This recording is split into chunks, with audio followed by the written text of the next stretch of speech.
Sorry, guys. That's all right, honestly, don't worry.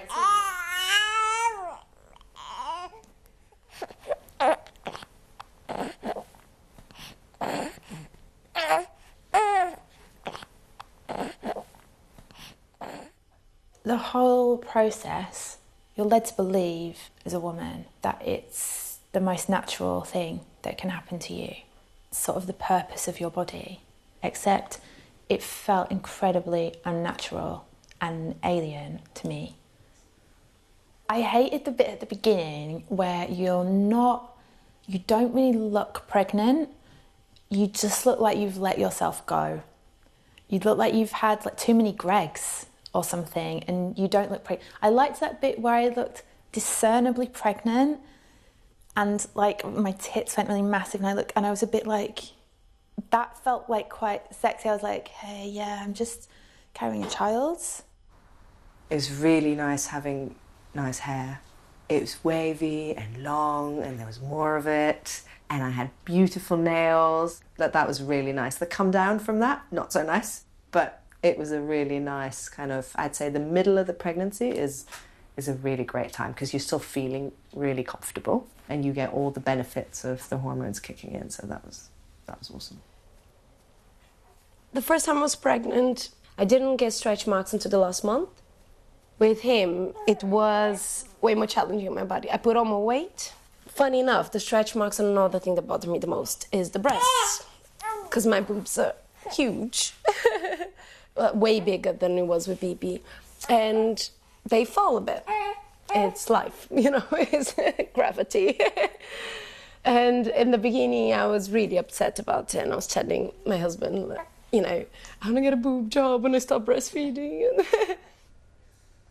The funny thing is it took so long to accept that this is my body and I should be happy and it's not good or bad, it's just me, And then you get pregnant and then you slowly start seeing it change, which is fine because you're growing a human being. But when you finally give birth and then you're left with this new body that it took you 30 years to accept and to love and to figure out what works and doesn't work, and all of a sudden it's a completely different body.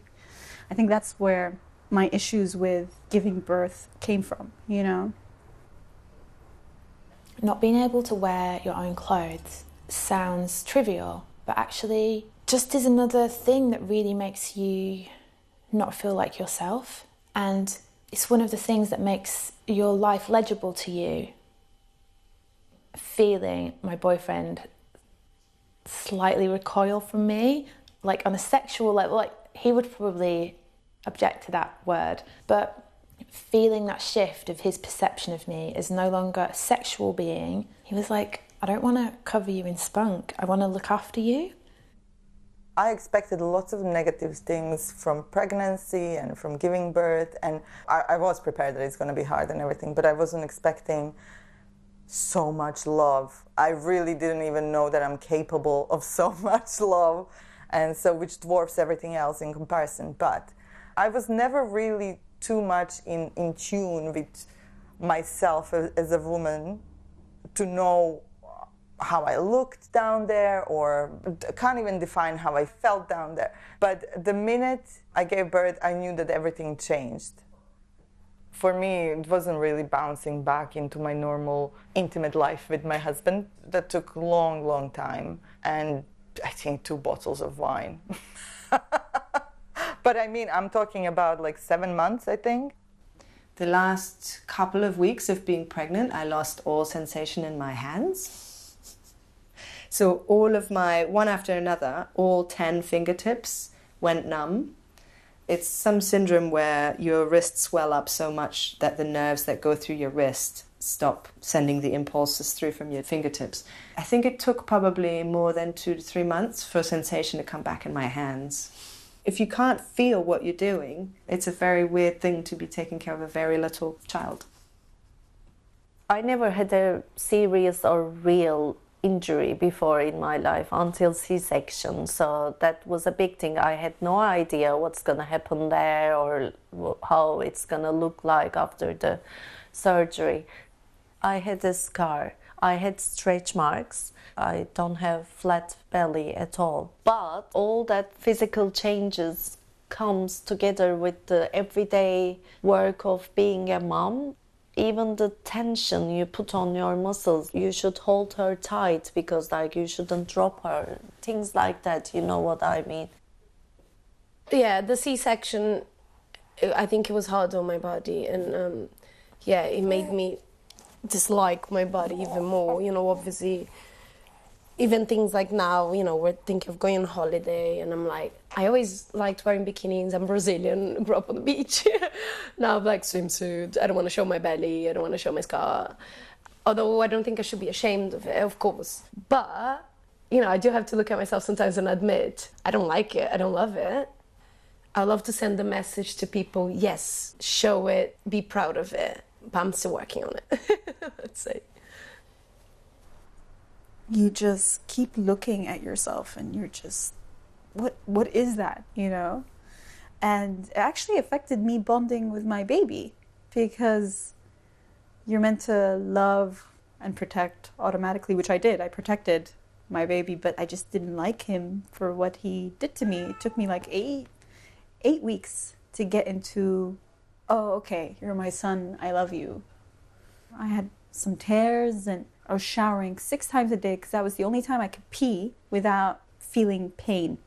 And half my digestive system was hanging out of my butt. You know, it was really disgusting. How do I go to the bathroom, you know? How do I take a shit? These were the kind of things that were like, I was apprehensive about. So I had like a 2-for-1 deal. I had like a full labour, like 36 hours of that, and then an emergency C-section. I definitely had no idea what level of pain you can be in without being dead. It would have been really nice to just be told it's going to be almost as if you were going to die. Post-surgery recovery, that was a lot longer than I thought, and there were a lot more unexpected things that happened. Like the vaginal walls were really irritated, which nobody could really explain. I was forever bleeding, like every day for half a year, and nobody could tell me why or whether it was going to stop. Just before I got pregnant, I'd finished my master's.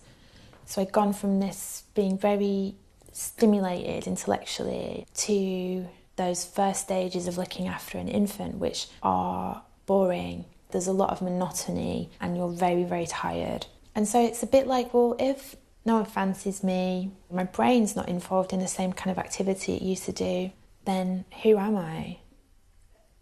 I started working out 6 weeks after having a baby.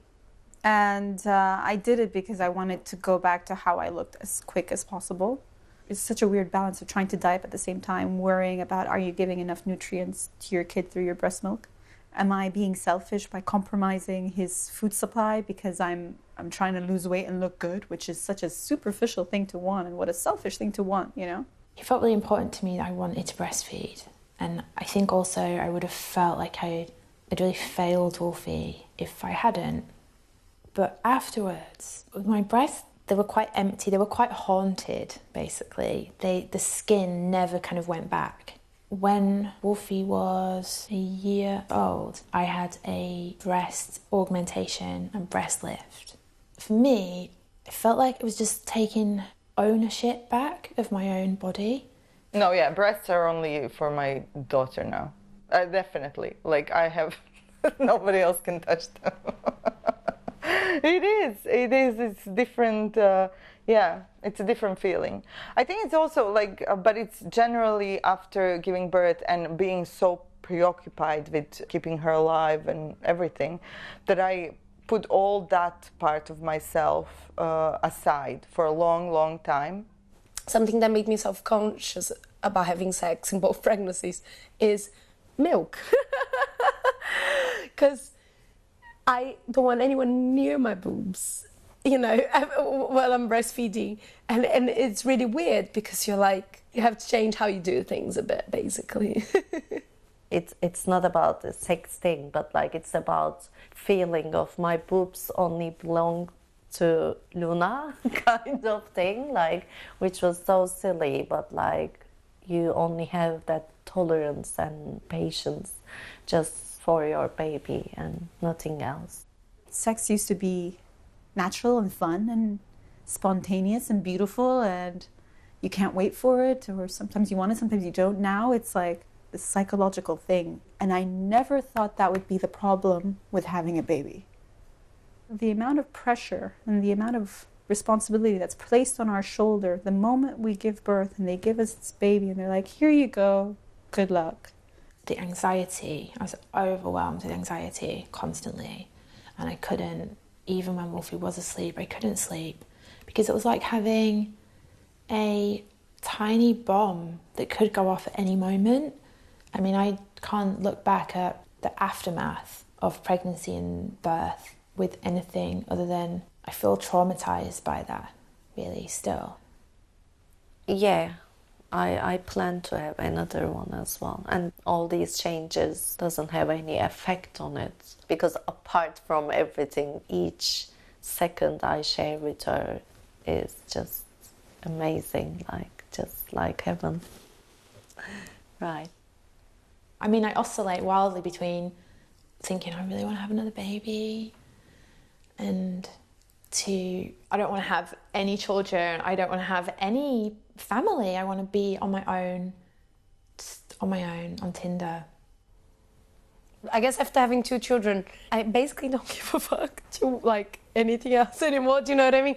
I feel like, look, my body's not, it's not how I want it to be, but, you know, who cares, basically.